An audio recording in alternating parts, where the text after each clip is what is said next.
আসসালামু আলাইকুম বন্ধুরা, এখন ভোর সকাল 4:10। আমরা সবাই বের হচ্ছি রস খাওয়ার উদ্দেশ্যে। এই বছর আমরা কোথাও রস খেতে যাই নাই, আজকে আমাদের যাত্রা হবে রস খাওয়ার জন্য।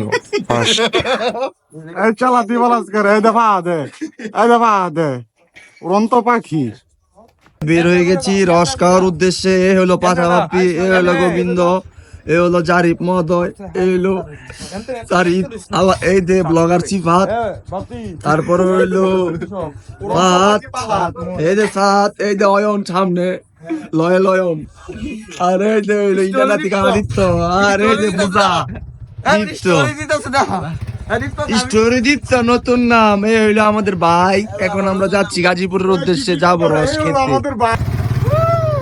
গাইস, আমরা এখন যাচ্ছি রস খাওয়ার উদ্দেশ্যে, আছি ঢাকা সিলেট মহাসড়কে বেলানগর।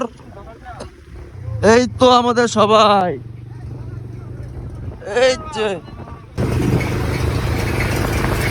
ভীষণ রস লোকেশন ইন গাজীপুর। রাস্তাগুলোই ভালো না, শেখ হাসিনা কি উন্নত করে গেছে দেশটাকে। গাইস, আমরা এখন তেল নেওয়ার জন্য পাম্পে দাঁড়ালাম। এই তো সবাই এখানে এসে স্টে করতেছে। একটা চায়ের বিরতি দিলাম। চায়ের বিরতির পর আমরা চলে যাব রস খেতে। হলো বাপ্পি মহোদয়, রস খাওয়ার পর যাবো গাজীপুর গজারি বনে। এ হলো সিফাত, আমাদের ব্লগার, ও এখন ব্যস্ত একটু। এ হলো আমাদের বাপ্পি, ওর ঘুম হয় নাই রাত্রে। ওই জানো ওই কি করছে রাত্রে।